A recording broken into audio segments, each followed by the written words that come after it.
We're ready to go. Again, welcome to 2017 Springfield debate. So, first of all, I wanted to introduce the candidates first. I know them all personally. They all have the heart in regards to making Springfield better.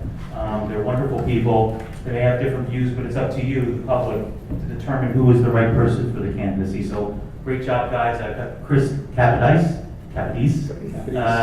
Jerry Ann Bujanowski, and Jeff Rosenberg. So thank you guys, really appreciate it. It's going to be a good night because, again, we have a lot of people here that are really interested in what's the movement going on in Springfield, a lot going on here. So again, also, we're sponsored by Springfield TAP and also the Springfield Patriot Chamber of Commerce. So again, thank you everybody. I'm Mike Scalera. I'm the co-chair of the Chamber of Commerce. I have Dr. Gary Heck, who is going to be our moderator. So I have some rules I have to read for you guys. I want to contain everything, make sure you guys have all the timing right and everything. So at the beginning of the program, each candidate will have a 3-minute opportunity to introduce him or herself to the audience.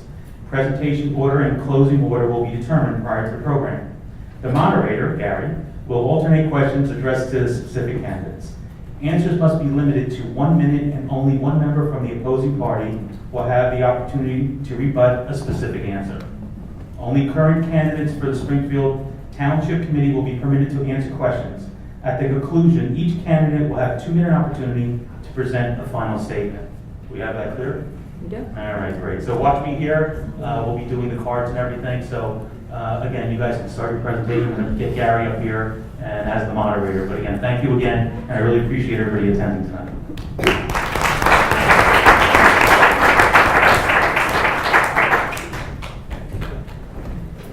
So what qualifies Mike and I and Tracy to help out with this is we don't live here. So we are impartial, and that's why we've been asked to do this. It's been a long day, so we're going to get started. Okay. Question number 1 is to Jeff, the independent candidate. No, I was going to say, I have to do the open statement. Sorry. What's the order? Oh, it's been a long day. Chris, you're up. Good evening, everyone. I'd like to thank everyone for their help and efforts in putting this together. I know this was a long time coming, and I'm very excited that it's finally here. I'd like to thank everyone that was involved in putting this together. And I know that we mentioned Marcia Foreman, but I also would like to point out Reverend Austin, who passed away quite recently, and his words of encouragement and his words of support for all of Springfield was very well received. My name is Chris Capadise, and I'm excited to run for Township Committee. I lived in Springfield for 11 years with my wife, Lisa, and our 2 children who both attend public schools. I was a member of the Springfield's Planning Board, Environmental Commission, and Green Team, and now I'm running for Township Committee to make sure we find smart solutions that will save tax dollars and work for everyone. These past few months, I've been knocking on doors every weekend, talking to people just like you. Through these conversations, I've found out that many people feel the same way that I do about Springfield. We love our schools, the recreation programs available to our kids. We have concerns about downtown. We're frustrated that our tax is too high. And we're focused on too much development and not enough listening that's being done. I have a plan to improve the things we love about Springfield while addressing the problems that need to be fixed. If elected, my top priority will be getting property taxes under control by ending wasteful spending and implementing smart solutions like bringing new businesses downtown and using solar power to reduce our energy costs. I will also make the Township Committee more transparent and efficient by bringing back planning meetings and moving more services online. Springfield is my home. I've lived here for the past 11 years. I'm raising my family here, and I'm deeply involved in this community. I'm running for Township Committee because I want to help our town continue to grow and thrive. We're all on the right track, but we can do more. And my plan to eliminate waste and pursue smart solutions that work for all of Springfield will allow us to do even more without sacrificing quality or breaking the bank. Thank you very much.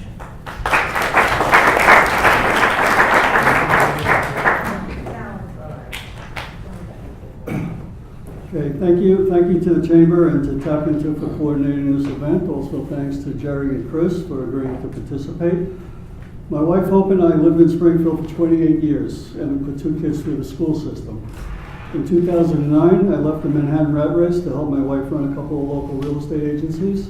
I also teach, volunteer around town, and I'm a member of various boards, and I've served on Springfield's Board of Adjustments. I have business experience that will be helpful in this position. That includes 30 years in senior corporate management, including in a $2 billion company with experience managing staffs, departments, and budgets of excess of $100 million. Whenever I came into a new company, I would review with the department heads what they considered to be their best work.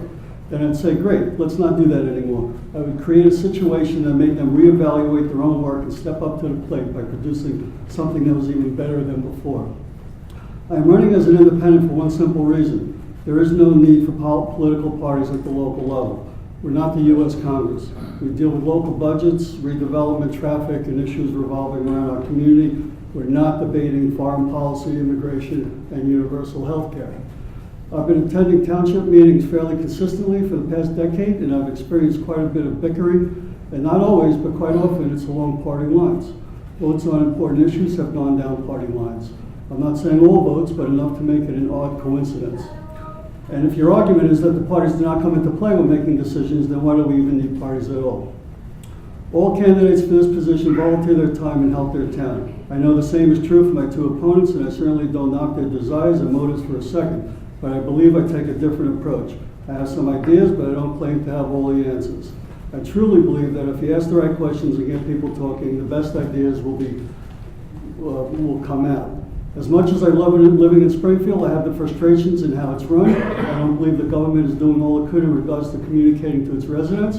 I also believe it's time to move the town into the 21st century. I'm being told, I don't think you gave me a full 3 minutes, but I'll stop. Sorry. Told me 3 minutes. But most importantly, I feel the government is run somewhat with a laissez-faire approach. I call it the stick your head in the sand attitude, an inability or lack of desire to tackle the hard issues. Popular quotes are, it's the county, there's nothing we can do, or it's not up to us, it's the other guy who has to make a move. My style is to try and be proactive as opposed to being reactive. I'm not naive. I know there are times when nothing can be done for various reasons, but unless we ask questions, unless we discuss and dissect all ideas, no matter how crazy they sound, and unless we challenge ourselves to try to do what we think just can't be done, we'll never really know if we can. Thank you very much.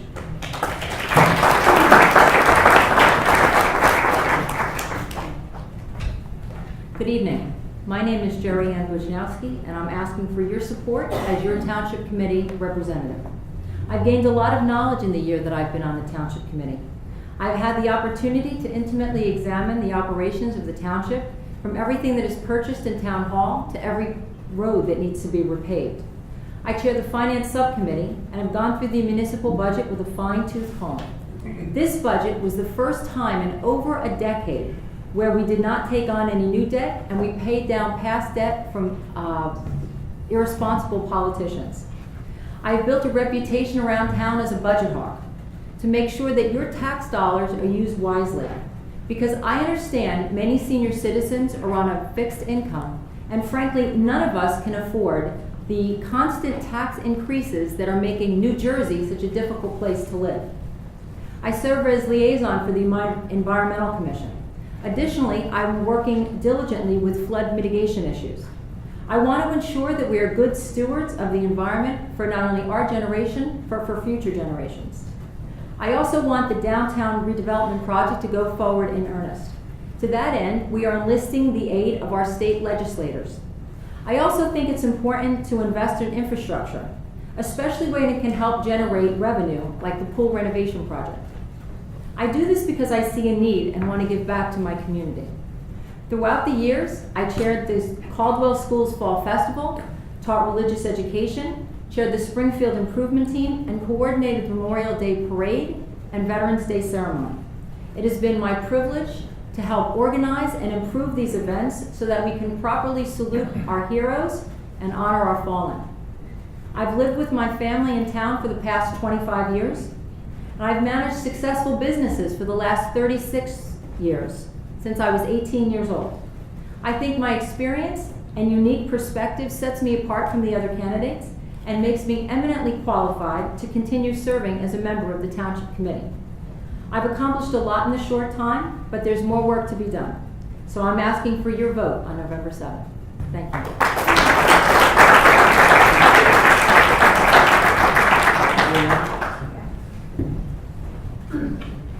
Take two.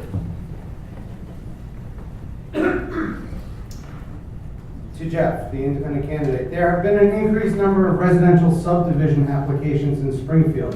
Are you in favor of this practice? Generally, yes, depending on the situation. For many reasons. One, obviously it brings property taxes into the town. I'm a realtor, so I see why people like to want to move into this town. We don't have all the things that other towns have that make an interesting or desirable place to live. We don't have that dynamic downtown. We don't have a train station. We don't have a top-rated school system. But we have a great community and a great place to live. And as new homes are being built, they're also being priced at higher price points, which is helping everyone's values go up. So it's helpful, I think, to see more new homes in town. It's helpful to the town to bring in the dollars into the town. However, you gotta be smart about what you approve also. You don't want to cram houses into an area where there's no, you're right on top of each other, there's no space on each other, you gotta be smart about planning and approval as well. But overall, yes, I agree with the growth of the community. Do we have a rebuttal? Go ahead. Okay. When you talk about the development of the town, you're talking about, when you specifically talk about houses and apartments, I believe they're minimal to the ratables that we really need to ensure our taxes are in check. What we really need the ratables for are our businesses. When we do downtown redevelopment, we're going to really need the ratables that do count in our downtown. I think when you talk of overdevelopment, it affects our environment, it affects open space, it affects our schools, and overdevelopment only happens when you don't plan effectively for downtown. Now, I was on the planning board and we denied a big project up on Baltusrol where these huge monstrosities are happening. This is wrong. I voted no, the whole planning board voted no. We were overruled in court, but unfortunately they're being built. But this all leads to the environment. We're in Springfield. It's a spring, and we need to be aware of what this overdevelopment is doing to our community, both environmentally and for our economic growth. Thank you, Chris. Sure. So when you're talking about subdivisions, I want the right development, and that's why we have a planning board that can that has to approve these things. One of the things that I want to do is not overburden our school system, our police, our fire. And I know that Chris was talking about the planning board and that, he was on the planning board, but he had a voice on the planning board, and I'm wondering why he quit the planning board, because that was the time to voice your opinion right there. Yeah. And when you're talking about ratables, you're talking about, we have a lot of development on Route 22. So that's really a lot farther away, and that's going to really bring some tax dollars into Springfield.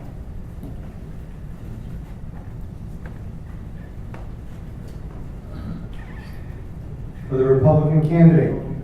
Several in 2012, when you were on the Charter Study Commission, you voted against a change of government.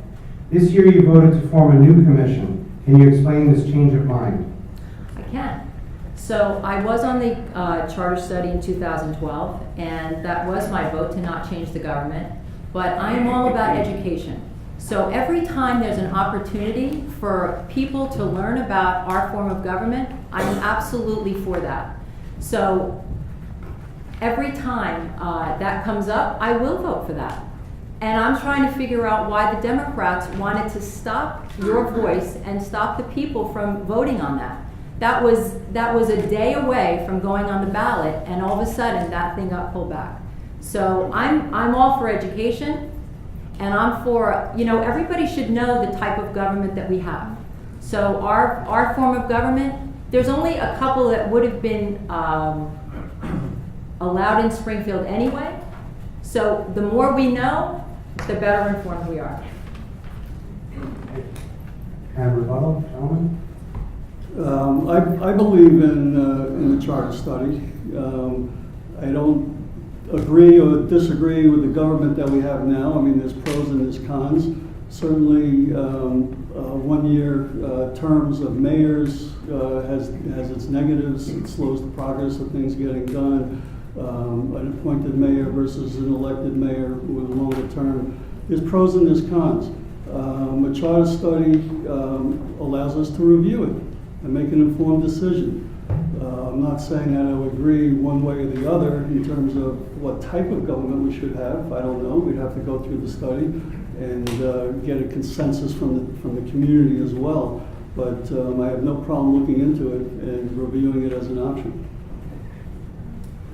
I was impressed and pleased that the Township Committee voted to remove the question about the charter study from the ballot. I was on the planning board and I did resign, but before I resigned, I voted to prove and push for our downtown. And again, I voted against having that monstrosity on Baltusrol Way. And unfortunately, I was not expecting to leave the planning board. In fact, I don't know if Jerry was the mayor at the time or not, but I called him directly and I said there was 2 situations, a professional one and personal one, that were unexpected that caused me to have to resign at that time.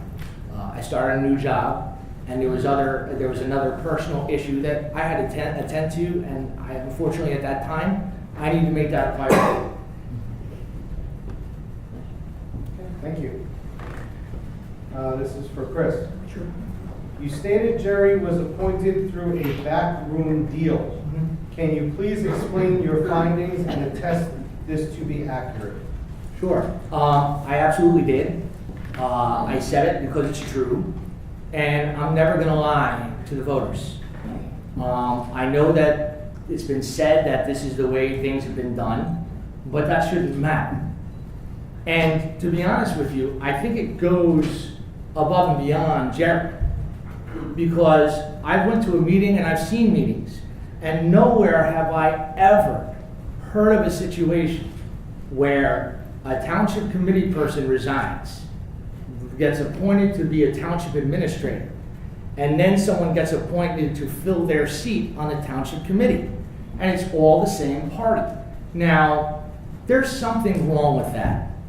There is really something wrong with that when you have a situation like that. And that's why I want to fight for open government. Meetings like this in the television, in the town hall is fantastic. All the meetings should be here. All the meetings should be televised. And all the meetings should be live, including this one. And people have a choice. People give their input to this town. And that's what we need, and that's what we're missing. This open government, no one knew about this deal that happened. And that's why I said it. That's why I believe it. That's why I wrote it. And that's what I have to say about that. So, the state laws are very clear on the process of filling vacancies, and those laws were followed to the letter. There was no backroom deal, as Mr. Capides recently said. As I've said, I've continued to be transparent in my action. To this point, my appointment to the Township Committee was done in public at a televised meeting, and I'd like to take this opportunity to thank Mr. Huber for his vote of confidence, because that was a unanimous vote that I was put on this committee. To the administrator, so there was a third-party search team that did the process to hire the business administrator. He was one of 3 candidates that they thought was the best. He was the top candidate, okay? And reason that a lot of times, just like Ed Fanning was appointed, he was mayor and then he was a business administrator from the other party, was because they know that the projects that are going on in town, they know the town, and that's why they have a little bit better of an opportunity. That's that. Thank you. Jeff?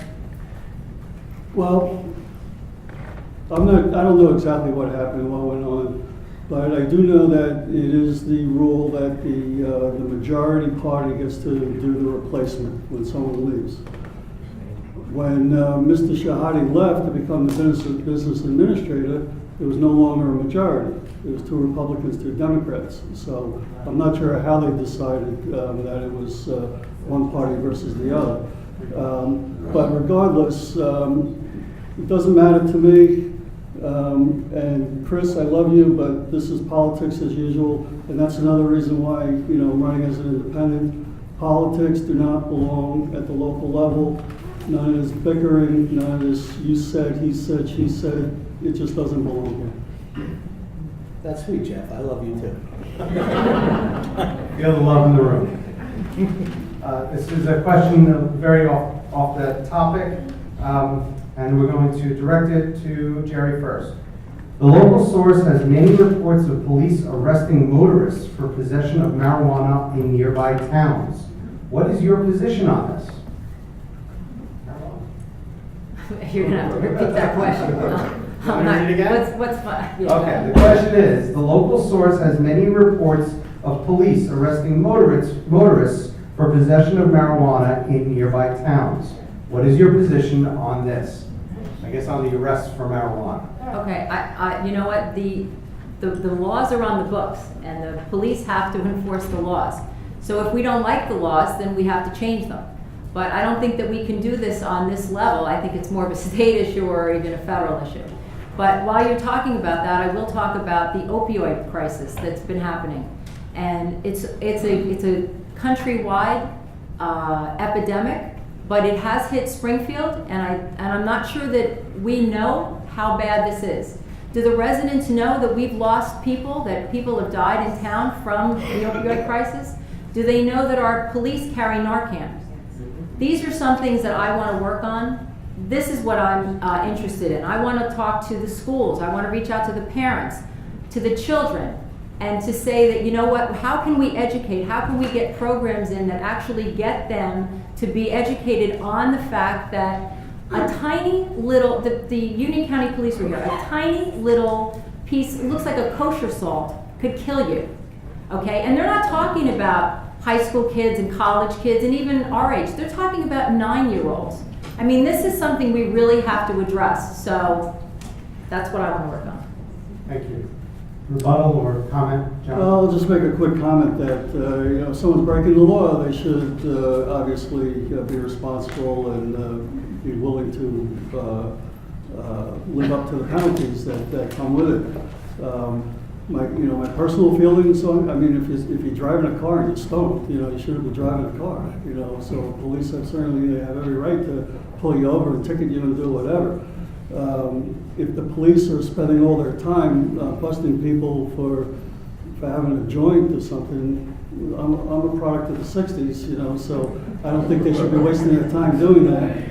But, the police are there for the safety and well-being of the community. That means pulling over someone who's driving stoned or drunk or whatever, absolutely. You talk about the police and obviously the situation was, from out of town. One of the best things that I love about Springfield, as far as our police and fire, I think we have some of the best trained, best equipped fire and police in the county. I really do believe that. I think they go on the forefront every day for us. I know personally there was a neighbor across the street who was handicapped. They came there immediately. I know unfortunately there was another situation a few years ago, and they are there like that. Chief Cook and Chief Palumbo, 2 stand-up guys, 2 phenomenal people, phenomenal leaders that are taking charge of public safety in this town. And that's probably one of the best things I love about this town is our public safety force. Thank you. Okay. This is also going to go to the Republican candidate, Jerry. In 2015, you vocally opposed the no smoking ordinance in Springfield's parks. Can you explain your rationale? Okay, so my father was a chain smoker, and it ultimately wound up killing him. But the fact of the matter is that if there was that law when my father was coming to my kids' games, he would have said, I'm not going to go. Where can I go to actually watch the game? Now, when he smoked, he never smoked in the bleachers. He would go back in the fields where no one was around. So why we're in a public place, okay? You can't regulate everything. I'm not for regulations that are out of control. We can't hamstring people that they can't move. And so a regulation of no smoking in a park, I didn't believe. And one of the things, and I'll tell you, I didn't speak up. I was at that meeting, and I wasn't sure. I'd been to a couple meetings before then, and I didn't feel comfortable speaking, but I should have spoke at that meeting because I thought it was awful that that thing was passed. Because how many people did it stop from actually going to watch kids' games, going to watch a kid on a playground? Chris, want to go first? I have 2 children. My youngest, Christopher, just started kindergarten. He's 5 years old. And my daughter, Madison, is 12, going on like 16. And I'm fortunate enough to have a house. I live on Henshaw Avenue, and I'm fortunate to have a house, that's right down the street from a park. And I love playing with my children. And I think someone smoking in a park where children are playing is completely unacceptable. We want to change the dynamic, and we want to increase activities for our children.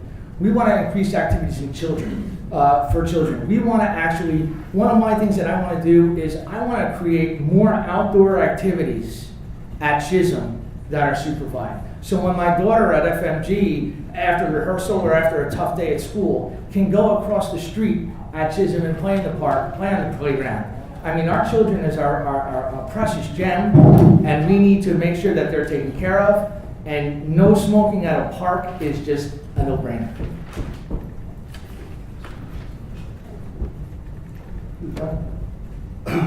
Well, my wife smokes. And I follow her around with a can of Febreze. As those of you who know me will attest to that. However, I don't necessarily agree with putting restrictions on people's freedoms, in open places. Now, I think from my own experience, if you're outside and someone's smoking and you say something to them, for the most part, people are nice and they'll step off to the side. If you're at a soccer game or something, then I can understand maybe you have a smoking section. If you want to smoke, put your chair over there instead of over here where everyone else is. There's nothing wrong with that. But making a law that says you can't walk down the street and smoke, as much as I hate cigarette smoke, I don't agree to that. Okay, this is going to go to Chris. How do you plan to improve the way township communicates with residents? One of the things again on my my platform on open government, we can do this in several ways. The first thing that I would like to do, I don't know if everyone has been on our website before. It's terrible. It's very hard to navigate. It's very not user friendly. We need to update our resume, and not only update it, put more services online that people can access from their home.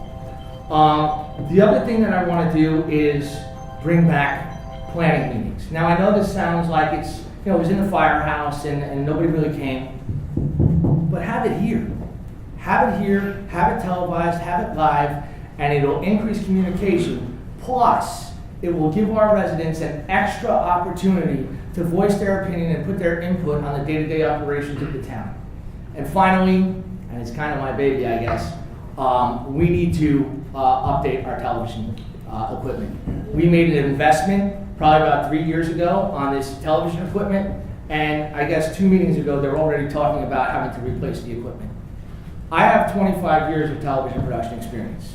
I was a television production teacher in Union. I helped run Union TV 34, and before that, I spent time at CNN and CNBC. One of my goals is to redo this television studio to make it a fully functioning access channel for all residents to see. So those people that can't come to a meeting can watch it on TV. The people that can't make it to town hall can get a service online. And for those people that want that extra opportunity to speak, can speak at that planning meeting that hasn't been going on in 3 years. Thank you. Want to go first, Jeff? I agree and I disagree with some of the things that Chris said. Open communication, transparency is obviously very important. I mentioned that in my opening statement. I think communication in this town is not very very good with its residents. I disagree with the idea about the planning meetings. I think it's tough enough to get people to come to one town hall meeting, let alone twice to get through what can be done in one little bit longer meeting. As far as the website, I agree, it's not necessarily up to date all the time, but there's also the electronic sign right outside this town hall, if anyone noticed, today, on the way in here, it was promoting meetings from October 10th. I think we're past October 10th. I think we should have more robocalls, not even robocalls, text alerts.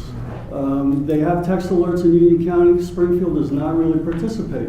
Why not talk about road closures, power outages, police activity, school closings, weather warnings, different town events, all those things. A simple text message takes a second to look at. You don't have to do the robocall. The senior citizens, I think, I would love to get a program together to help them get hooked onto a situation like that, because they, a lot of them, people say, oh, they're not techno savvy, but most have cell phones. Got to get them hooked up onto the system, but we need the communication. Thank you, Jen.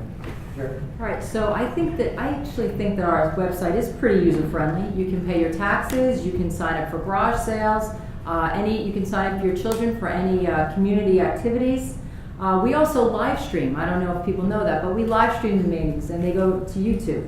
All right, residents can even Google search, for what they need. But Jeff was talking about alerts. So we have the code red, but we're actually going to move to the Union County First Alert System.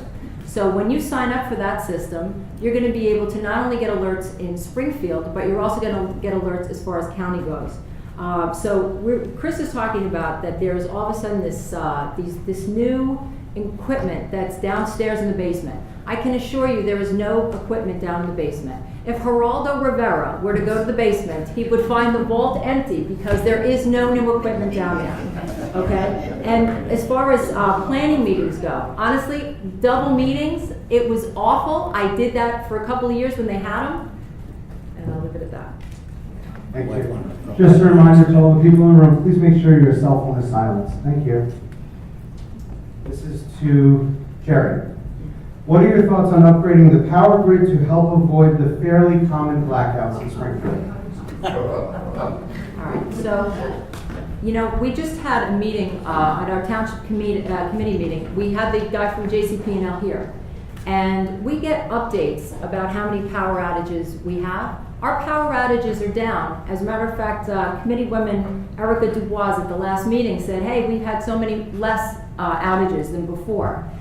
And most are caused by animals, but JCP&L has been working, they have a very aggressive tree trimming program, and they also have helicopters that they use to keep their system up and running. So that's really one of the things they're doing. We have a great relationship with JCP&L.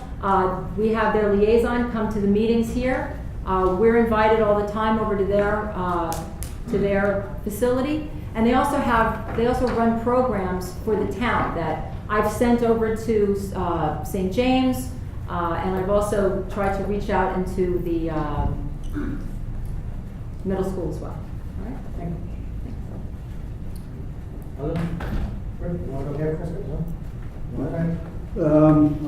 Well, when it comes to JCP&L, listen, we don't really have a lot of negotiating power.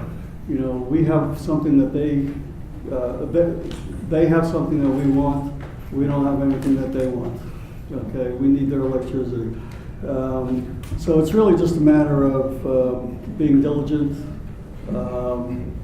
not accepting the outages or the frequency of the outages, getting a monthly meeting set up, getting weekly phone calls, dealing with the right people. It's really just a matter of stepping up the communication and being more diligent about it. Other than that, they're a third-party organization and you can't really force them into doing anything. My family and I enjoy the Springfield pool every summer, and when we get there at 12 o'clock when it opens, we want to try to find that spot that's under a tree to get the shade, because if we park right in the wide open, by the time we leave there, our car is boiling, and sometimes we're not lucky to get that spot. how awesome would it be if we had a overhead parking roof?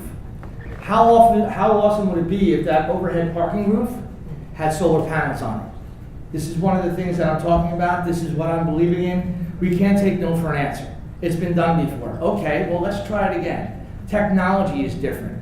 Advances in technology are different. There are students going to college right now studying for a job that hasn't been created yet. Think about that.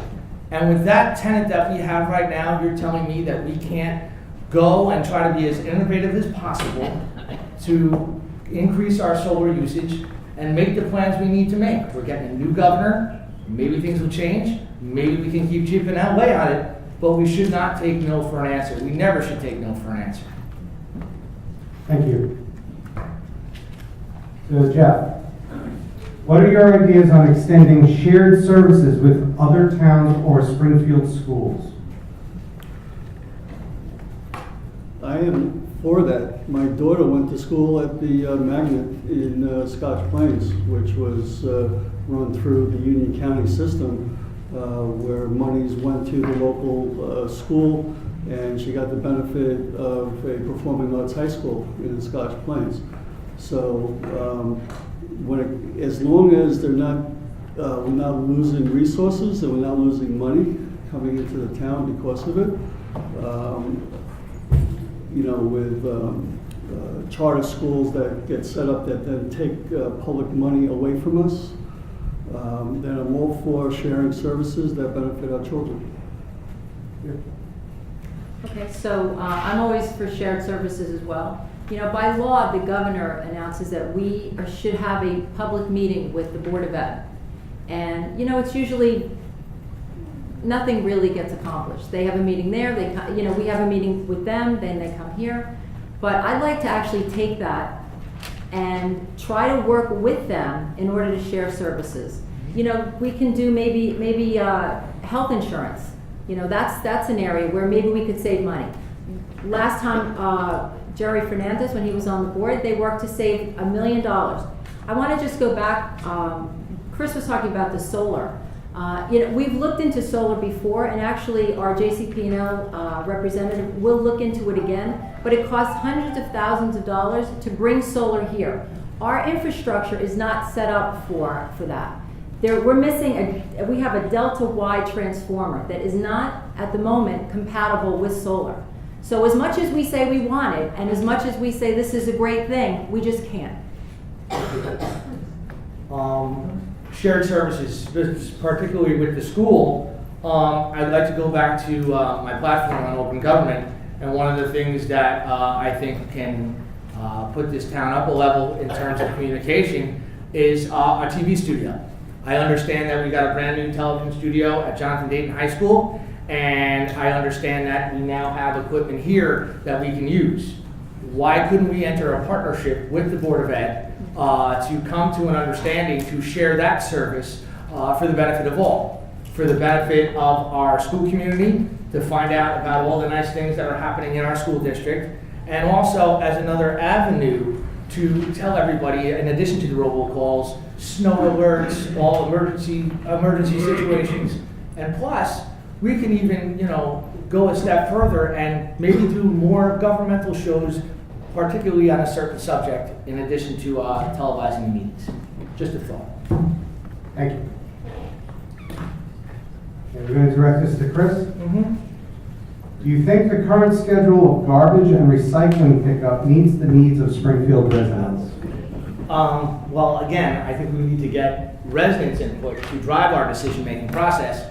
But it was up to me, I would have it 2 times a week, all year.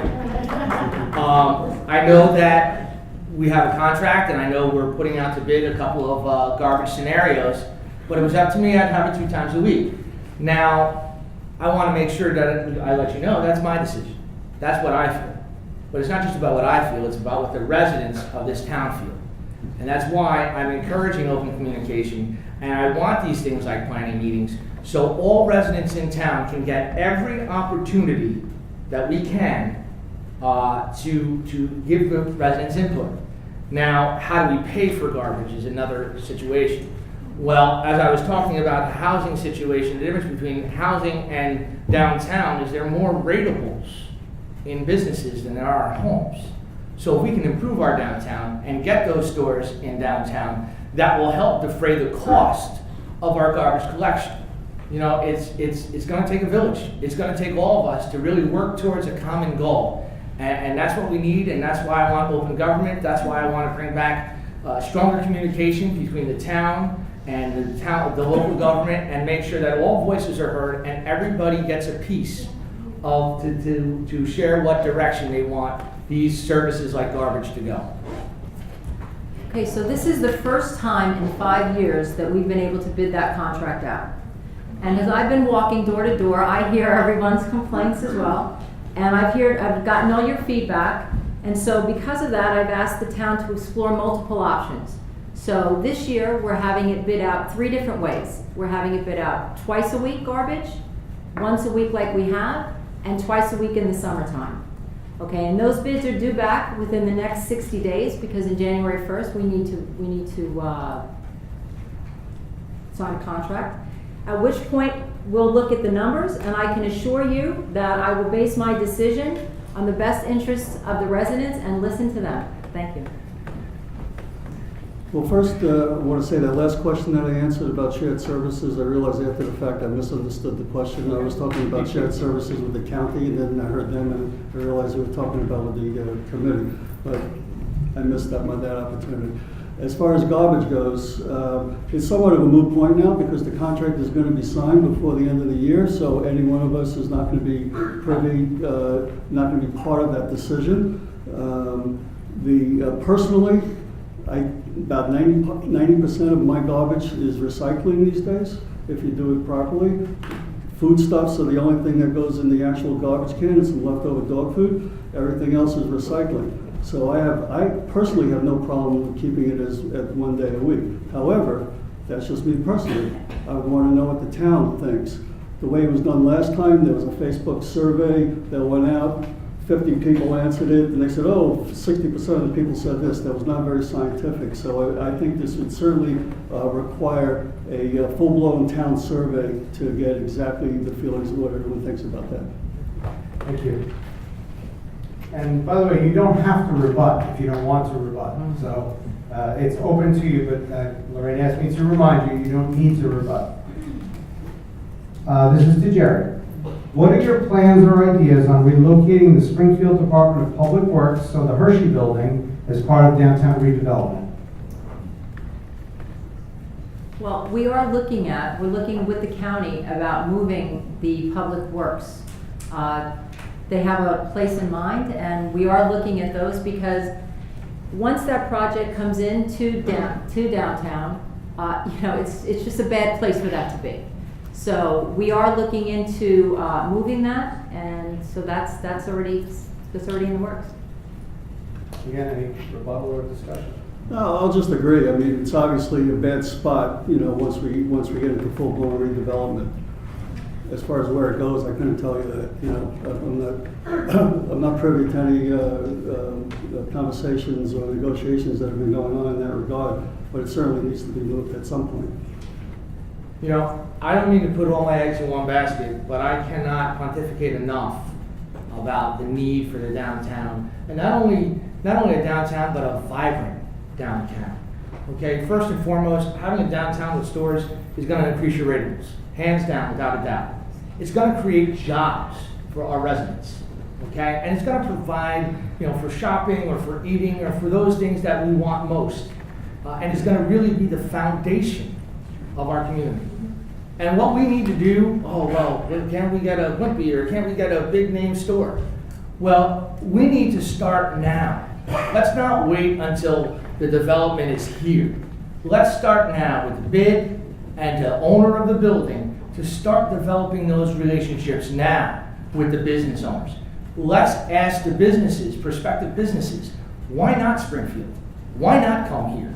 And that's what we need to do. We need to start planning now with the bid and the owner of the building to start shopping out and start attracting these high-value businesses into our downtown so we could start looking like the other towns that everybody wants to see.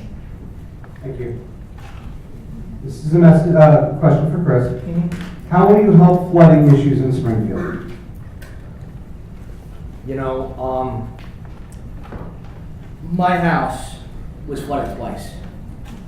Once by Irene and once from Sandy. And I can't tell you how much the pain and suffering was just watching your valuables get underwater. I don't have a basement. I have a walkout, as they say, and you know, my wife's here, and we're just thinking about going back and seeing, you know, our stuff, our investments, our televisions, our children's stored toys and photos, and those heirlooms that you can't replace, just being washed away in a couple of minutes. And it's a very, very bad situation. I have been working with the Flood Mitigation Committee in the past when I was more actively involved in town, when I was on the Planning Board, Environmental Commission, so on and so forth. We need to make readiness for floods. We need to make a more effort to do that. We need to work with our police and fire to start talking about readiness programs. So when the water does come, what can we do to be proactive? We need to use our township website to give out more information and more alerts about days and times and what's going on. We also need to start thinking environmentally about perhaps some rain gardens in town. You know, I know that we have a couple, but we can also increase our rain gardens to defer for some of this.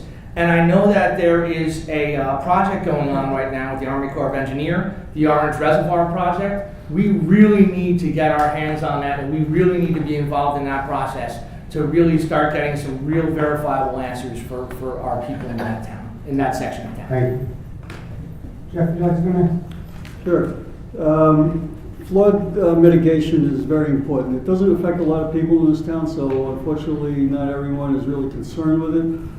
As a realtor, I deal with buyers all the time that don't want to step foot into sometimes an entire town if they think there's flooding going on, but certainly into a block or a house that is in a flood zone. Insurance rates are sometimes $2,000, $3,000, $4,000, $5,000 on top of the already high property taxes. We're trying right now to get part of a community ratings service. Sam Maldini is working on that. We have to be careful. You know, sometimes, you know, what you ask for is not always the best thing. You know, it's like trying to ask for a tax appeal and finding out your taxes go up, right? But my bigger question is the county really, do they really have the right priorities? You know, they're aerating Mizell Pond, which is great, but should they be digging out the bridges and the tunnels and helping us prevent floods instead of making a park look pretty? So we have to go after the county a little bit stronger. Thank you, Joe. So I've been working the last few months with the flood mitigation people, and what we found is that I've actually been reaching out to the Union County DPW as well. So over the past few months, I've really kind of maneuvered around, gotten around the red tape, and actually, after a couple of phone calls, have gotten some work done. They have desnagged the Milltown Bridge. They came in, I made a phone call. I've gotten a pretty good relationship with some of the people. We came in, they said that we had some issues. If you identify any obstructions in the bridge, in the waterways, they'll take care of them. We had them come in, we identified them. After a couple weeks, I said, look, can I make a call? I made a phone call, the guy came in, said, okay, where are they? We pointed them out to him. Next week, he came down, called me on the phone, said, Jared, I'm talking as we got the third tree out of the river. So, and it took them 2 days to chip everything that they had out of there. Also for the CRS program, that's we're knocking on doors. We see how high the insurance rates are. We've started the process with FEMA, and I will continue to work to lower those insurance rates. Thank you. I'm going to direct this. Jeff, what experiences qualify you to sit on township committee? How will you use those experiences for the betterment of Springfield? Well, I think I touched upon that in my opening statement. I have 30 years of business experience at the senior corporate level. I've had been responsible for managing large staffs, multiple departments. I've worked on budgets as much from anywhere from $15 million to over $100 million. Currently, I'm I guess you can call it an entrepreneur with my wife. We own a couple of businesses. I do a lot of volunteering around town in various places. I sit on various boards. So besides life experience, I have business experience, and I have a desire to help the town. I've been accused of volunteering around town for ulterior motives, particularly because I'm a realtor. I don't think anyone where I volunteer, we spend a lot of time in the senior center. I don't think any of them even know I'm a realtor because I never bring it up. I never mention it. We do it because we want to do it. We do it because we like helping our town, and the other background that I mentioned, I think would be beneficial sitting in this position. Thank you. Okay. Very good. Why me? No, that's actually not. I think why me? First of all, I think I'm the only candidate that's up here that has delivered a consistent message about a vision and plan for Springfield. Not only what my ideas are, but how we're going to accomplish them. I believe in natural leader. I'm a teacher, an administrator. I've done, a lot with government boards, as I touched on a little bit. I was also an association leader, teaching association leader for about 850 people. That's contract negotiations, that's developing budgets. I mean, I'm a teacher, so I'm used to getting more for less and doing what I can to stretch dollars. But the biggest thing that I can do is listen, okay? Because that's what gives me my experience and my knowledge base is by listening to the residents, going door to door, because I believe listening is fundamental to our progress in the town. And when you take away the planning meetings and you deny an extra opportunity for the residents to come forward and speak, I think that's an issue. Thank you. Sherry? So I think that my leadership qualities, and I've run things around town for many years. I've been here 25 years. I've ran things through the school. I stepped up for Hurricane Sandy when that hit. We organized volunteers. I worked in the shelter. Just recently, the deputy mayor and I coordinated efforts for the hurricane victims. So I've been doing this for many, many years. I've run businesses for many years. I also do all the budgets and all that kind of stuff. But the township committee, they thought that I was doing. They voted unanimous for me. They think that I'm doing a good job. I think I'm doing a great job. I think that my leadership skills have really come forward. And also with the downtown development, our legislators came in here. Now, I have a rapport with John Bramnick, Nancy Munoz, Tom Kane. I work well with them, and that's what we need in order to get that project forward downtown. Thank you. Thank you. This is for Jerry. Do you have a plan to keep Springfield as a suburban town with less buildings per sites? For example, the 4 houses on Voltus Roll Way. Unfortunately, we can't stop development. And if somebody comes in with a plan and meets the criteria, we can't stop the build. As Chris said, they tried to stop something up top and they couldn't. So once you meet all that criteria, there's not much we could do.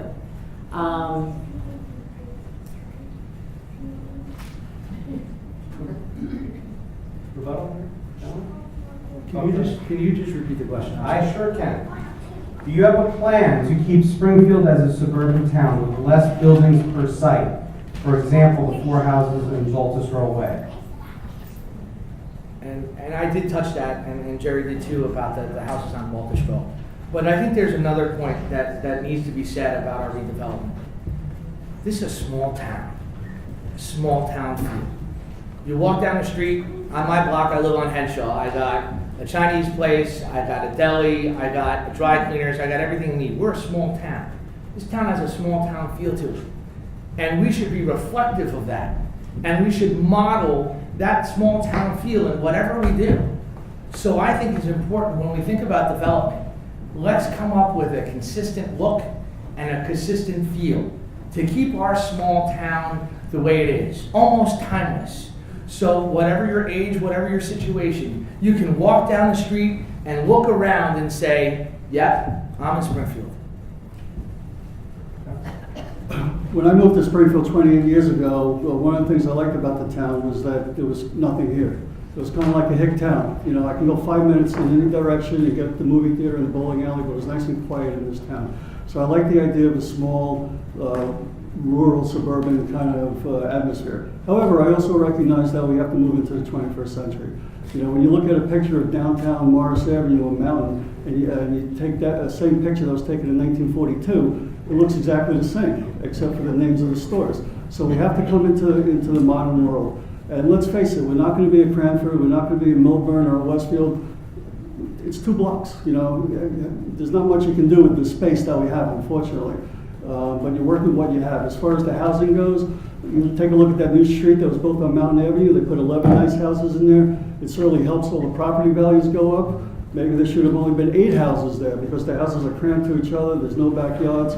That's not what I think we should have. I think we should have it a little bit more smart about how we plan it, but absolutely building houses is good for growth, good for everyone's property values.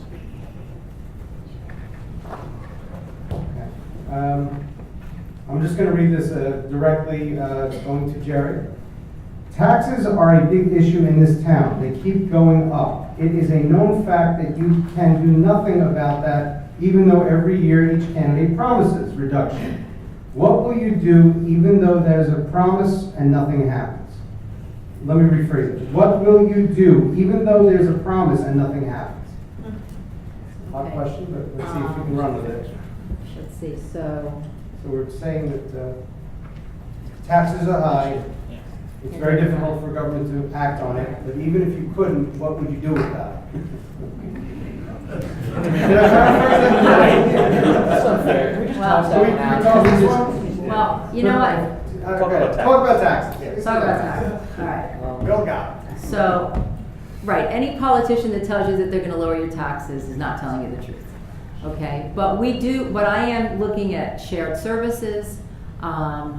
We wanna do things that, you know, if we can get the school to take a look at their budget, our budget. You know, when we look at the budget, we have a $30 million budget in just our municipal, all right? And so it doesn't give us a lot of monies to work with. We've got about almost $20 million in just salaries and wages. So we can try shared services, but what I want to tell you is that I treat your money like it's my money, and I'm cheap. I don't like to spend money on crazy things. I really do look at every, you know, bill that comes past me, and I really do treat your money like it's mine. So that's, you know, it is a tough thing. You can't, you know, you can't lower taxes. Well done. It was a difficult question. Gentlemen, wants to address taxes? Okay, I will absolutely not promise that I'm going to lower your taxes, because as Jerry said, it can't be done. Well, I shouldn't say it can't be done, but you can't make those promises. The taxes that we pay, over half goes to the Board of Education, about 15% or so goes to the county, so only about a third of it is actually coming into the town. And there's fixed costs involved in the town, and so there's only certain things you can work with. And we live in America; costs always go up, so it's a hard thing to deal with.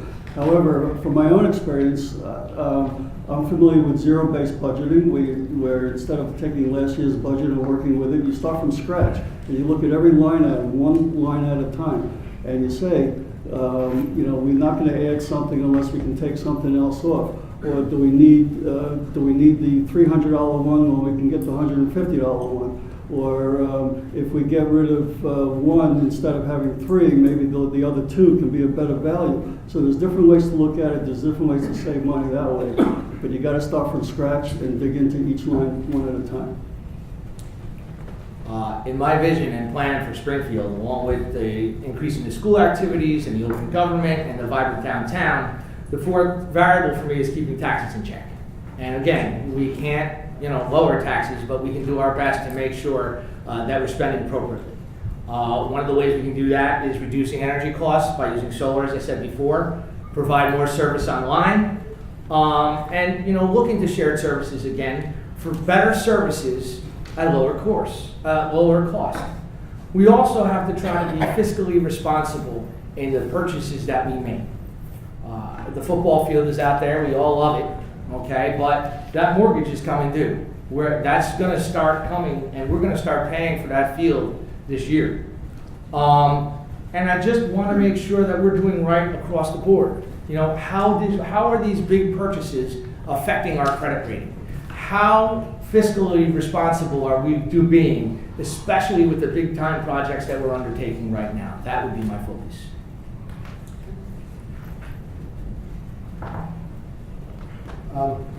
Please write legibly. Okay. I'm going to direct this to Jerry. What are your thoughts of vetting members of the Planning Board and Board of Adjustment? Do their qualifications and expertise that would make the? I'm sorry. I'm really trying to read this. Basically, what are your thoughts on vetting of the Planning Board and Board of Adjustment by the Township Committee, I would assume? I think that, every year, people make recommendations when the new mayors are elected, and they work with, individuals. Not everybody wants to join these boards either, so it's sometimes it is difficult getting people to do that. But yes, I do think that if you sit on those boards, you should be maybe in the field, or you should have some experience.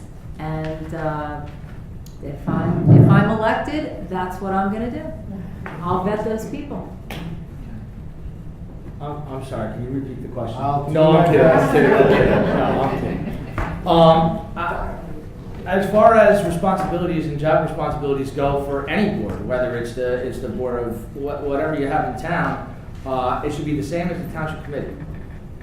It should be a place where you're not doing it for the money, you're not doing it for any recognition. You're doing it because you care about your town and you care about the future of this town. And I think that's why the three of us are up here, because I think the three of us, we're all going to be around when this is over. We're all still going to be involved, and we're all going to continue to be part of Springfield.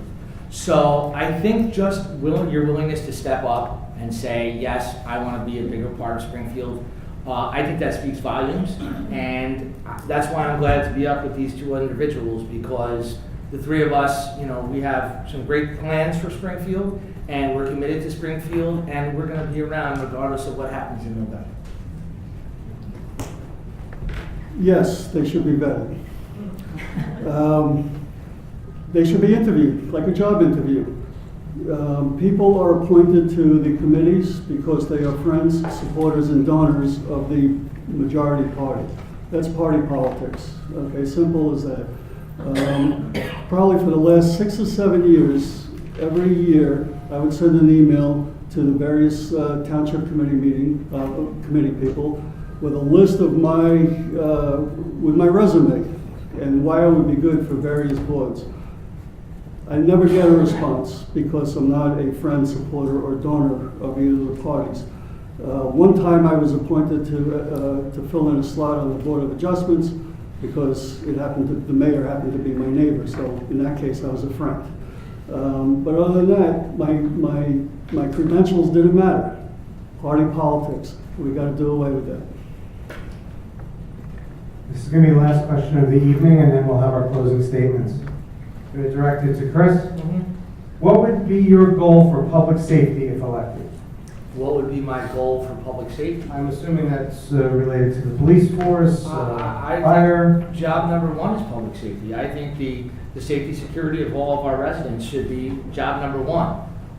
As I said before, I think that Springfield has some of the best trained, best equipped units in Union County. Chief Palumbo and Chief Cook are outstanding individuals, And I believe that we need to keep on the pulse of our public service and make sure that, you know, they are mutually prepared for every situation that comes along. Our DPW is outstanding in what they do. You know, I know everybody, you know, has concerns about leaves and about snow, but, you know, you really look and you really follow a shift with these guys. They are incredibly good at what they do, and they really have Springfield as the forefront of their community. And half of them live in town too, so that speaks volumes as well. So public safety is number one. Our police, fire, DPW, our volunteer first aid squad, all top priorities, because it all speaks to the safety and security of all of our residents. Thank you.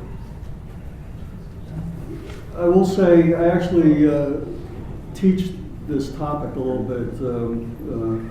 We have what's known as an allodial form of land ownership, which means that we have the right to own our land and do with it what we please. However, with that pleasing comes restrictions, and the restrictions are put on us by government. And we can debate, you know, all night what the purpose of government is, but the real function, when government was first started 250 years ago, the purpose of government is to protect its citizens. And in one respect, that means, you know, military for invading armies, but in the other respect, everything that Chris mentioned. The Board of Health, the police, the emergency medical, that's all goes to the safety and well-being of its citizens. And that's a privilege that you get to enjoy as a landowner in town, and it's number one priority for any government. So I believe too that we have a great rapport with our police, fire, OEM. If you look around town, the DPW is doing a fantastic job. The town, I don't think, has ever looked better. I'd like to note that each department head too, you know, comes to the township committee meetings. They provide us with status reports. Again, all residents are welcome to come to those meetings. This gives us an opportunity, though, when they're there, to ask questions in a public forum that benefit not only the citizens that are in the audience, but also those watching the meeting as well. And again, one of the other things that I think is really important is the opioid crisis. And so, you know, we again have to educate. Education, I feel, is the best way to keep people informed and to just have them know what's going on. All right? Thank you. Thank you all. So before we go to our closing statements, I just want to thank the members of the community who came out tonight. I know it's an evening and there's other things to be doing right now, but you're here supporting this process. Thank you very much. I'd like to thank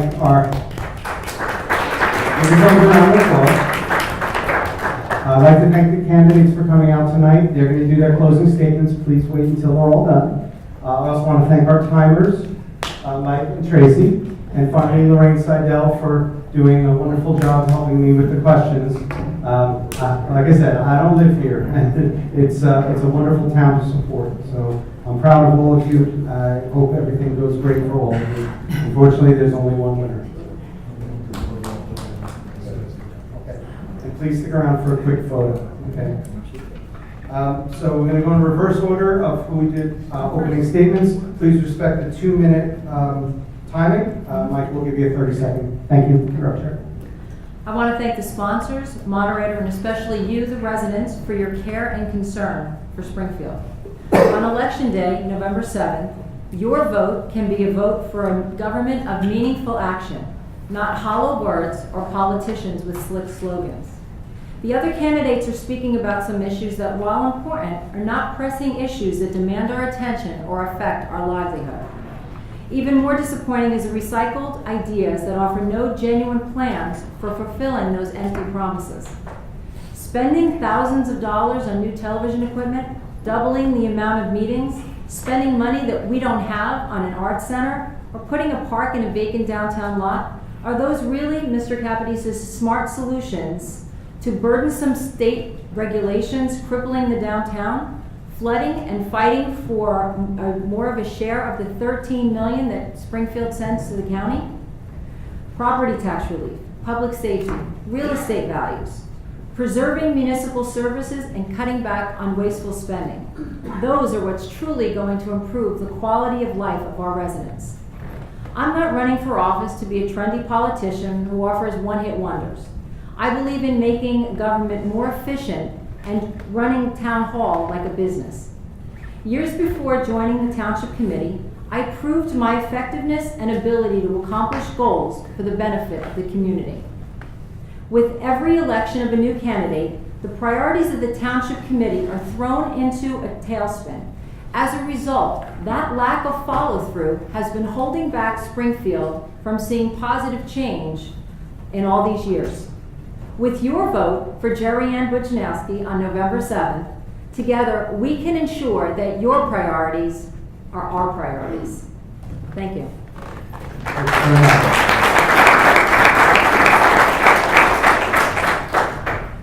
Thanks again to everyone involved for giving me this opportunity to be heard. Overall, I think you have 3 good choices up here. However, I believe that I can do the best for you. My time is very flexible. I make my own hours in my various endeavors, and I'm willing to commit whatever time is required, either day or night. I will take no for an answer, but not before I play devil's advocate to look at an issue from every angle. What I won't accept is that's the way it's always been done, or we've already looked into that, so there's no reason to revisit it. That's no way to live life, and it's no way to run a town. Other campaigns are sending out mailers saying it's imperative their party control the committee in order to get anything accomplished. I'm saying the complete opposite. I'm saying it's about time that we break the party majority and remove the politics, and let's get stuff done just by sharing good ideas and working together. In fact, if I win, it's the only way the party majority gets broken. Think about that for a second. Over the past summer and fall, including just this morning, I posted on 18 separate issues, each with a lengthy discussion, on my Facebook campaign page as well as Tap Into Springfield. If you still have any questions as to my thoughts, please take a look. And I think Chris has been reading them because some of his proposals tonight come right out of my Facebook page. I was thinking the same thing. Thank you very much.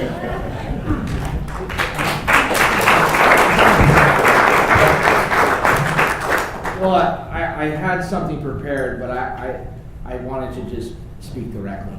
I want to thank you guys all for coming. I think being here and listening to the candidates word by word is the best way you can make an informed decision. I'd like to thank my wife and my father for being here. My wife has given me the opportunity to do this with the kids and everything like that, and I know she's been mad at me because I'm proposing a couple more nights out of the house, but she's responsible for my success. I talked to you a lot tonight about keeping taxes in check, vibrant downtown, open government, increase after-school activities for the kids. I've talked about consistently my plan and my vision for smart solutions in Springfield. I'm a leader, I'm an administrator, I'm a teacher, I was an association president. I have the leadership skills to bring Springfield forward. And I want to close with this. I know throughout the debate and throughout, not the debate, the forum, and I know there's been a lot of talk about party politics. So I want to close with some comments about that. The three candidates here, you're choosing the best leader. That's what you're choosing. You're choosing the best leader. Now, I am a Democrat. I'm proud to be a Democrat. And I think in this time, in this political climate that we have now, because I'm a Democrat, I have fostered the relationships from the local, from the county, and from the state level because of the environment to bring money into this town. But I don't want you to vote for me because I'm a Democrat. I want you to vote for me because I have the best plan to move Springfield forward. Thank you very much.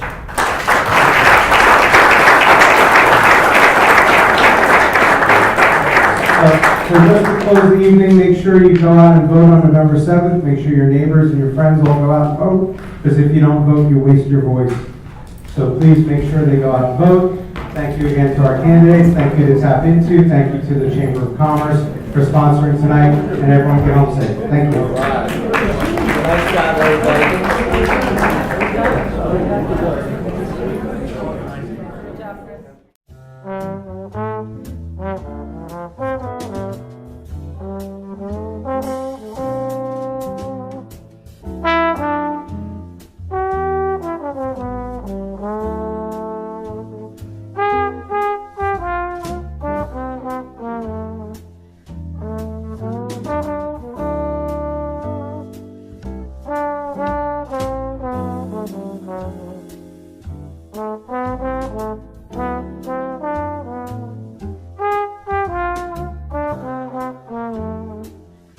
Bye.